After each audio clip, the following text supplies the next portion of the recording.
Hello and welcome to Popcorn Dreams Gut Reactions. If you are looking for a quick spoiler-free review, then you have come to the right place. And today we are watching The Old Guard.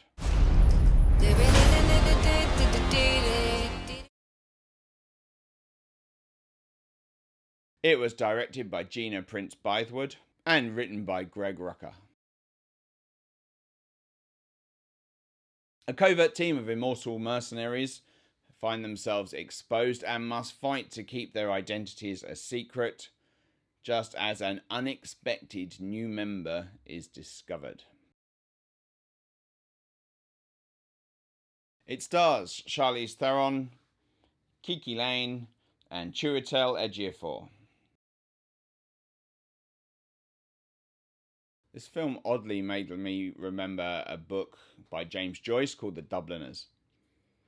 It's about a group of characters that live in Dublin at a time when Dublin was really struggling with social depression and economic problems, and sort of really the city was sort of crumbling and breaking down. We read it at secondary school, and one of my classmates said this book is depressing and not fun. And my teacher said, well, it's highlighting the fact that Dublin at the time was depressing and it was sort of falling into ruin, and so therefore it wasn't particularly fun to live there. To which my classmate then said, yes, but just because it's about depression and ruin and people's lives being bad doesn't make it fun to read depression and ruin and lives being bad. And The Old Guard has an element of that I feel, well, it just reminded me of that situation.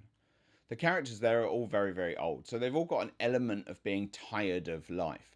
But the actors seem like they're just tired to be there. Now, you can say, well, their performances are because, you know, they're ancient and they're tired of life. It's like, yes, okay, that's fine, but that still makes them look tired and bored. It's nearly impossible to disappear in the world we live in today. Would you like me to take one for you? Oh, thank you so much. There you go. Thank you.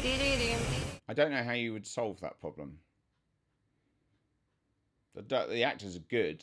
Individually, they're very good. They've all been fantastic in other things. But here it just seems like they weren't that interested in the source material.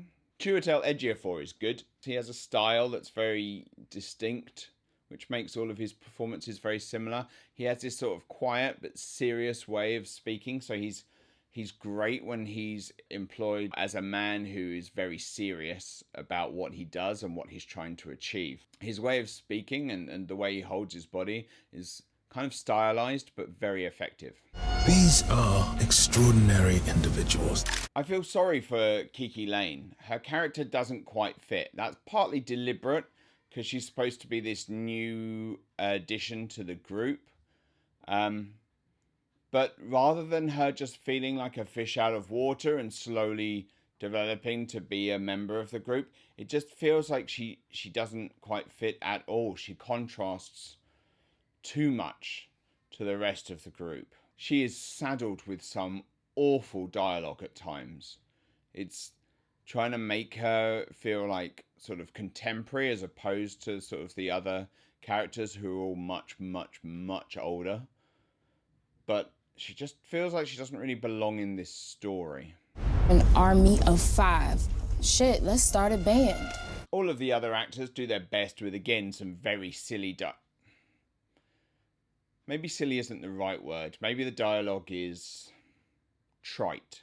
They do their best with what they've got, but everyone just looks tired, and not tired of life, tired of being in the film. Also, we have to mention that the main bad guy is a lazy, uninspired caricature, written poorly.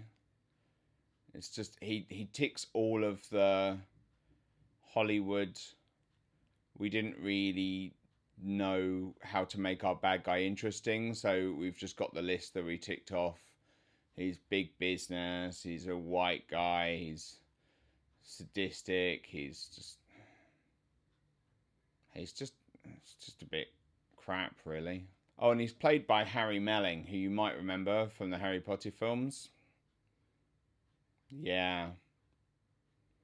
Yeah, I'm assured by some people that he's very good on stage, but it's kind of this weird kind of performance. Again, it doesn't really fit with what's going on. You could have had this great thesis about what it means to live forever and how that kind of removes meaning from our lives, and so how death being an important factor in defining who we are as a species, but also as individuals.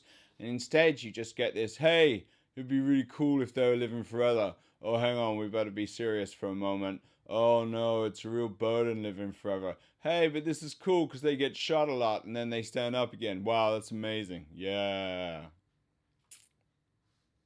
I thought Alan Moore taught us in the 80s that graphic novels could be more than this. Maybe the original is better. I haven't read the graphic novel. I've only seen this film. So, maybe in the novel it's much better done, but I don't think so. I doubt it. So this film is based on a series of graphic novels, and sometimes the dialogue feels like it. It feels like they've lifted it straight off the page. But the problem with that is that comics have kind of forced statements as dialogue. You can convey a lot of story in static pictures, but you also need exposition. So you get that a lot in the way that characters speak. But when you get to a film, you've got the movement in the visuals, which then gives you a lot more opportunity to tell us how characters are feeling, what they're doing, what their motivations are. So if you just lift dialogue straight off the page, then it just comes across as weird sort of forced statements. There are phases of this film where everything feels like it should have an exclamation mark at the end of it. I lead a group of soldiers. Fighters, like you. With an extremely rare skill set. What do you mean? Generally, the production quality is good, but there are passages that feel cheap.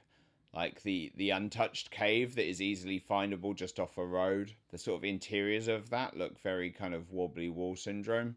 Also, there's some weird passages that look like a tourist video. There's a bit towards the end where there's like a montage of kind of like 3 or 4 shots that are supposed to link 2 scenes, and it just looks like a tourist video of London. They're going to lock us up and weaponize us, but they've never faced an army like ours. Looking at what I've just recorded, I realise that I sound incredibly negative, but the people involved in this film are all excellent actors. There's some great set pieces. There are some great moments in it. So, do I recommend it? Yes and no. I mean, it's not going to change your life. It's not going to be the greatest movie that you've ever seen, and it's not something I think that's going to sell a lot of subscriptions. But it's kind of a fun 2 hours. It's not great, but having it on in the background when you're doing something, yeah, it would work for that. It's a rainy afternoon and you've got nothing better to do. You could do worse than watching this for a couple of hours. It's got some interesting elements to it. It's just not a wonderful whole, and I don't think I'll ever go back and watch it again. So, do I recommend it? Yeah, why not? You've already paid the subscription. You might as well chuck it on. But do I think you should sign up to Netflix for it? No. No, not really. Shouldn't have done that. We don't have all the answers. But we do have purpose.